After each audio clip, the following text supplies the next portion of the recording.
Good morning, everyone. Hope you are doing fine. Today we will know more about relative clauses. It's our unit for grammar part. So please let's pay attention and open your booklets and unit for relative clauses. So we can use relative clauses to join two English sentences or to give more information about something. So we use relative clauses to join two English sentences or to give more information about something. How? We will know now. Let's take the first example. I bought a new car. It is very fast. I bought a new car. It is very fast.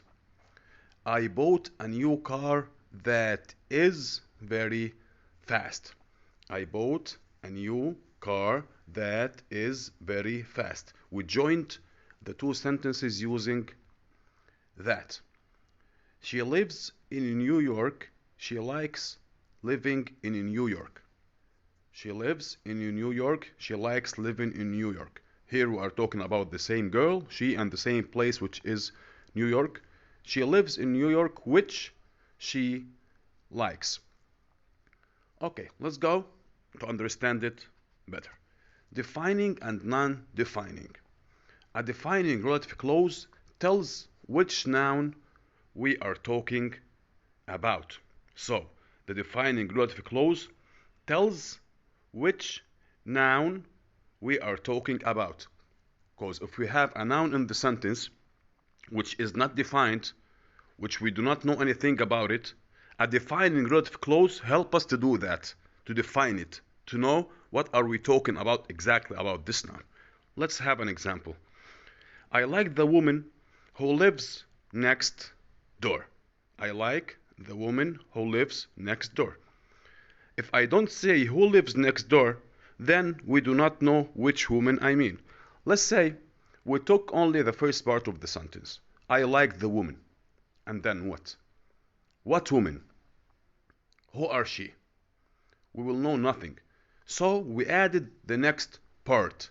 Lives next door, and we joined the two sentences together using who. I like the woman who lives next door. Now 100% I know which woman I'm talking about. An undefining relative clause gives us extra information about something. We don't need this information to understand the sentence. So the first part, it was a defining relative clause, which defining the noun. The next part here is the non-defining relative clause. It's a big difference. The first one we said it's 100%. We need to put it to give the sentence a meaning. But the other one, with it or without it, the sentence has a meaning, but we're adding it just to give extra information about something. We do not need this information to understand the sentence. Let's say I live in London, which has some fantastic parts. Everybody knows where London is. We can say I live in London alone. It's so obvious to everyone. So, which has some fantastic parks is extra information. I can tell you today I live in London and you will understand it, fully understand. I live in London. But when I told you which has some fantastic parks, I'm just telling you extra information about something, maybe to get you thrilled, to get you happy or anything else, to go visit London like I did. Let's go to complete our lesson. Defining relative clause. Number one, the relative pronoun is the subject. Because the relative pronoun can be two kinds. The relative pronoun is the subject and can be the object. Let's start with number one. The relative pronoun is the subject. First, let's consider when the relative pronoun is the subject of defining relative clause. We can use who, which, or that. We use who for people. Listen carefully. We use who for people. We use which for things. And we can use that for people or things.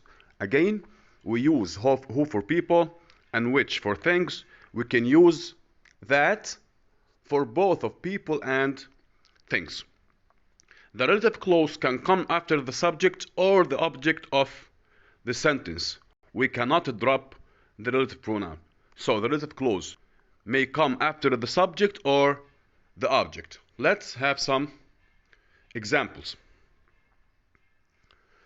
I am looking for a secretary who that can use a computer well. Here it's after the object. I am looking for a secretary. The secretary itself is the object. I'm looking for a secretary who that can use a computer well. We used who and we can use that because we said that is for both animals and things, or people and things.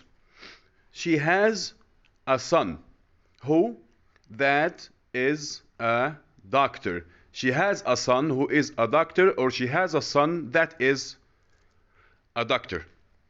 We bought a house which that is 200 years old. We bought a house which is 200 years old, or we bought a house that is 200 years old. I sent a letter which or that arrived 3 weeks later. Okay. Clause after the subject of the sentence. The people who that live on the island are very friendly.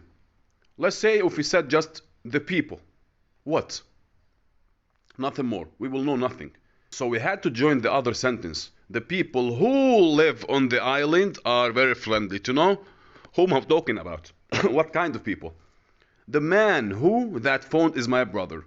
What man? Which man I'm talking about? I have no clue. That's why I put the man who phoned is my brother, to be clear. The camera. Which camera? Billions of cameras all around the world. But here, the camera which costs £100 is over there. The house which belongs to Julie is in London. Let's say we said just the house. What house? Million houses. The house which or that belongs to Julie is in London.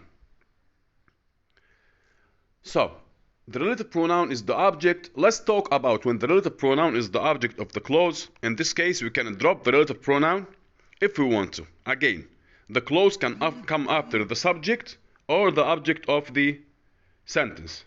Here are some examples. If it is after the object. So when it is after the object, it's not 100% useful or necessary to put it. She loves the chocolate which that I bought. She loves the chocolate. I guess it's a full sentence. 100% understood. She loves the chocolate which I bought. It's just an extra information because with it or without it, it is understood. We went to the village which Lucy recommended. We went to the village. Subject, verb, and then object. It is 100% fully clear.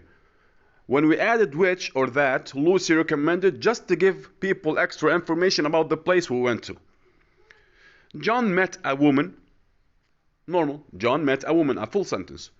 Who I had been to school with. Extra information. The police arrested a man. The police always arresting bad guys, arresting criminals. So it is a full sentence. Who Jill worked with. Just to give people who are listening, who are chatting with, extra information that the man the police arrested, Jill used to work with. Thank you very much. Hope you understand the lesson. See you next time.